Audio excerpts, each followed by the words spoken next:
Vampires have been a staple of cinema since the early days of the industry. From Nosferatu to the myriad of Dracula adaptations, we've seen punk vampires and even space vampires. In the last 20 years or so, we've seen vampires become so aristocratic and decadent. They become symbols of seduction and immortality, where they're portrayed by beautiful people and their society is that of a bureaucracy.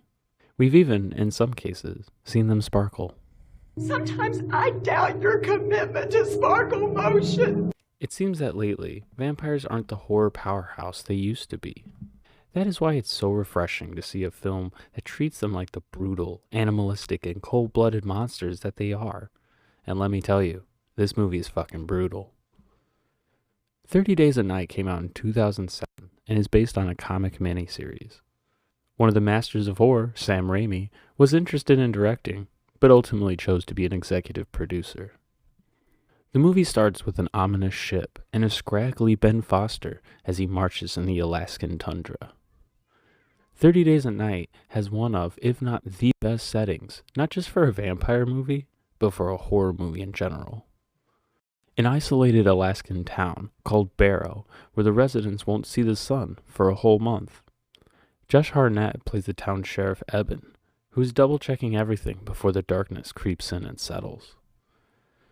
Ben Foster kills the Huskies, which is a dick move, and he also rips apart the only helicopter in town. As night becomes the norm, the vampires take out the radio station. Their plan to isolate this already isolated town is brilliant in a horrific kind of way. Ben Foster asks for raw hamburger, which is totally normal. But a hamburger is a hamburger. He gets arrested and locked up. His warning to the others at the station succeeds at spooking them and the audience as the power suddenly goes out in town. Board the windows. Try to hide. They're coming. The vamps close in and start wrecking shit in the town. They slaughter with only hunger and pain in mind. Truly, they are monsters of the night. Their leader is played by Danny Huston, who does an incredible job as the alpha of this predatory pack. His language is foreign, and his words give the impression that they've been around for a very long time, which is exactly what the director intended. The vampiric language was created by a linguist professor in New Zealand, hired by the director. Oh yeah, this movie was filmed in New Zealand. That's good for the image. The town survivors hold up in a secret attic while the vampires go through the rest of the residents. After a while, they use someone as bait to goad the hidden survivors to come out. When it fails, Danny Huston delivers a chilling line before she's tortured and killed.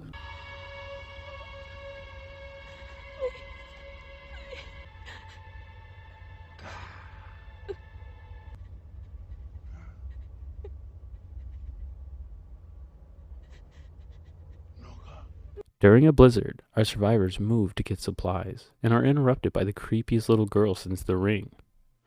Nah, I'm just screwing with you. Eben burns the lead vampire Squeeze with lights from Granny's grow-op. Hey, smoke weed every day.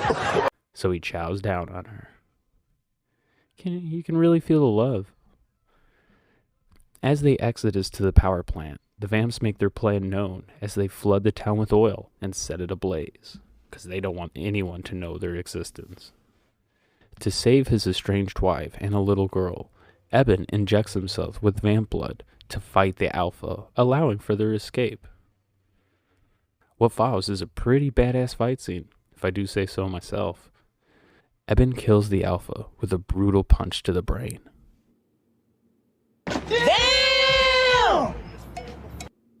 In the end, Eben and his wife watch the sunrise as he turns to ash, dying more as a man than a monster.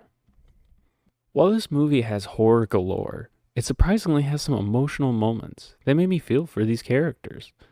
There was a man trying to take care of his elderly father with Alzheimer's, risking his own life to venture into the snow, and is killed trying to find his lost senile father. There's a scene with this character Carter, who lost his family previously to a drunk driver, and he gets bitten during the encounter with the little girl. Before he turns, he pleads to Eben to not let him live forever, and so he could be with his family. And finally, Billy, who is Eben's deputy here in Barrow. When the onslaught started, he mercy killed his wife and little girls to spare them from a horrible death that they'd likely have. One of the hardest choices a man could make, and the actors for all these scenes absolutely nailed the execution of these types of emotions. 30 Days a Night shows the brutality that's often put to the side, if not shoved to the side, in favor of classy, beautiful vampires. It's a movie that isn't afraid to portray vampires as predatory, heartless killers. I haven't been this scared of vampires since I read Salem's Lot when I was like 13. 30 Days a Night shows Hollywood. Now that's how you do vampires.